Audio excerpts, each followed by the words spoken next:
17 सितंबर से बनेगा एक महायोग। प्रिय दर्शकों, वर्तमान समय में जो ब्रह्मांड में ग्रहों की स्थितियां बनी हुई हैं उसमें उथल पुथल मची हुई। 17 सितंबर तक 5 ग्रह राहु के दृष्टि के प्रभाव में हैं, जो अत्यंत महत्वपूर्ण ग्रह हैं, जिनमें गुरुदेव बृहस्पति, मंगल, शुक्राचार्य, बुध और सूर्यदेव हैं, जिसके कारण राहु का दुष्प्रभाव इन समस्त ग्रहों पर है। और राहु कलयुग के राजा हैं, जो जागृत हो चुके हैं। तो ये संपूर्ण बल के साथ इन ग्रहों को पूर्ण रूप से विषाक्त बना चुके हैं, जिसके कारण अच्छे परिणामों की प्राप्ति नहीं हो पा रही। परंतु 17 सितंबर से सूर्य और बुध महायोग बनाने वाले हैं, जो इन ग्रहीय स्थितियों में बड़ा परिवर्तन करेंगे, समस्त राशि के जातकों के लिए विशिष्टता लाने वाले हैं तथा कुछ बड़े लाभ प्रदान करने वाले हैं। जय श्री गणेश। नमस्कार, मैं आचार्य संजय द्विवेदी। मेरे समस्त प्रबुद्ध दर्शकों का मेरे चैनल पर हार्दिक स्वागत है। प्रिय दर्शकों, 15 सितंबर को बुध अपनी राशि का परिवर्तन करके अपनी उच्च राशि में प्रवेश कर जाएंगे। कन्या राशि में इनका प्रवेश होगा, जहां पर बुध महाबलवान स्थिति में रहने वाले हैं। क्योंकि यहां पर बुध उच्च राशि में होंगे तो इनके बल में कई सौ गुना वृद्धि हो जाएगी। इसी प्रकार से ये भद्र नामक पंच महापुरुष राजयोग के योग में होंगे, जो एक ऐसा राजयोग है जो आपके ज्ञान से, आपकी शिक्षा से, आपके बुद्धि बल से, आपके वाणी के प्रभाव से, आपकी गणनाओं के प्रभाव से, आपके कला क्षेत्र के ज्ञान से आपको सर्वोच्च लाभ प्रदान करता है।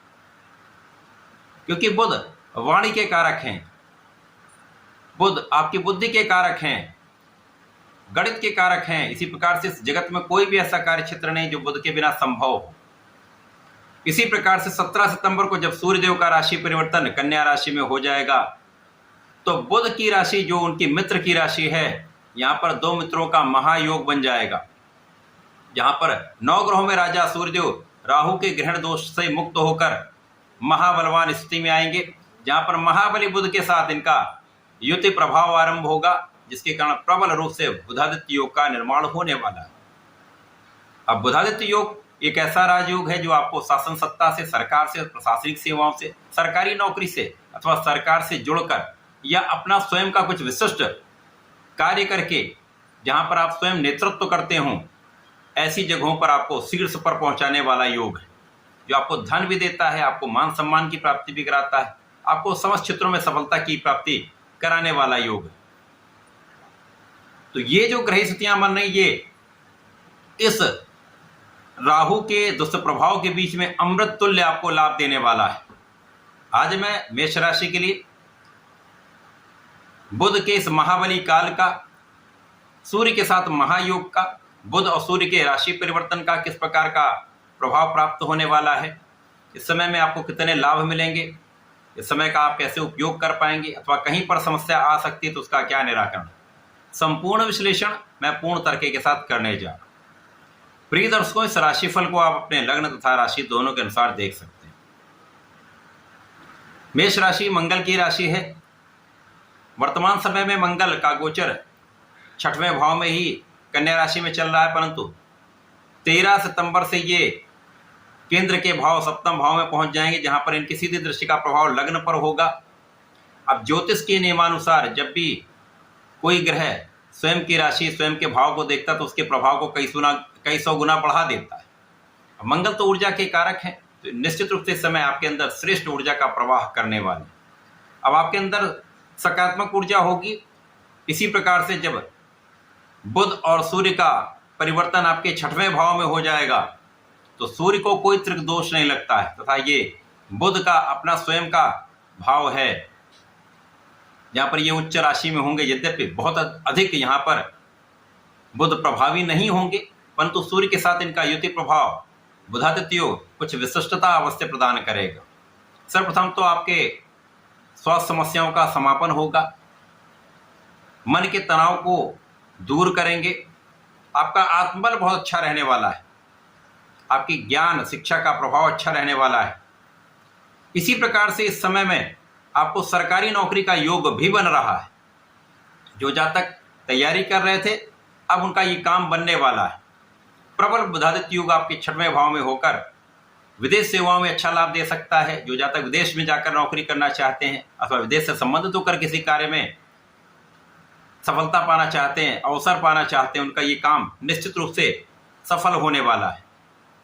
जो लोग व्यापार में उन्नति के लिए लोन लेना चाह रहे हैं, ऋण लेना चाह रहे हैं, उनका ये काम बनने वाला है। किसी प्रकार का कहीं पर कोई संदेह नहीं। इस समय आपके शत्रुओं पर आपकी संपूर्ण विजय होगी। किसी प्रकार का शत्रु आपके सामने टिक नहीं सकता। ऋण से आप मुक्त भी हो सकते हैं। इस समय में कुछ मौसम के रोग हो सकते हैं, सिर दर्द की समस्या हो सकती है, आंखों से संबंधित कुछ समस्याएं हो सकती हैं। विशेष रूप से आपके बाएं अक्ष में कुछ विकार हो सकता है या चर्म रोग से संबंधित एलर्जी की समस्या हो सकती है। परंतु इस समय में आप अपना संपूर्ण प्रयास करने वाले, संपूर्ण परिश्रम करने वाले, आप अपने लक्ष्य पर केंद्रित रहने वाले हैं, जिसका प्रभाव आपको लाभ देने वाला है। इस समय में भाई बहनों का सहयोग प्राप्त होता है।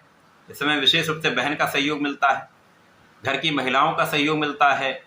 इस समय में आपके ज्ञान का संपूर्ण सहयोग आपको प्राप्त होता है। बुद्धि बल श्रेष्ठ होता है, जिसके कारण आप समस्त क्षेत्रों में बड़ा लाभ प्राप्त करते हैं। यहां पर तकनीकी रूप से भी आप बहुत अच्छे होंगे तथा आपका नेतृत्व का गुण भी अत्यंत प्रबल होगा। आपका आत्मबल भी बहुत अच्छा होगा, जिससे आप अच्छे डिसीजन लेने वाले हैं। इस समय में आपके भाग्य का साथ भी प्राप्त होने वाला है। अब भाग्य का साथ जब मिल गया और आपका प्रयास सही दिशा में है, ऊर्जा अच्छी है, तो सफलता का मार्ग आसानी से प्राप्त हो जाता है। तो निश्चित रूप से ये समय आपके लिए अत्यंत महत्वपूर्ण होने वाला है। ये बुध का भद्र योग आपके ज्ञान में भी वृद्धि करेगा, बुद्धि बल को श्रेष्ठ करेगा। सूर्य के साथ इनका महायोग आपको सरकारी तंत्र से अच्छा लाभ देने वाला है। राजनीति में विशेष अवसर आपको मिल सकते हैं। यहां पर घर से दूर जाकर भी लाभ आपको प्राप्त हो सकता है। विदेश यात्राओं से लाभ हो सकता है। व्यापारियों के लिए एक अच्छा समय यहां पर प्रारंभ होने वाला है। अपने स्वास्थ्य का ध्यान रखें, खाने पीने पे ध्यान रखें, अनियमितता से बचें, फिटनेस पे ध्यान दें, योगा प्राणायाम करें। इस समय में गणपति जी का स्मरण करें। ओम गंग गणपतये नमः का जप करें। एक माला जप करेंगे तो विशेष लाभ मिलेगा। प्रत्येक बुधवार को गणपति जी को भोग अर्पित करें, दूर्वा का अर्पण करें तथा सूर्यदेव को जल प्रदान करेंगे तो निश्चित रूप से समस्त समस्याओं से मुक्त होकर इस समय का संपूर्ण लाभ आप ले पाएं। तो ऐसा करके इसका लाभ लें। धन्यवाद, नमस्कार।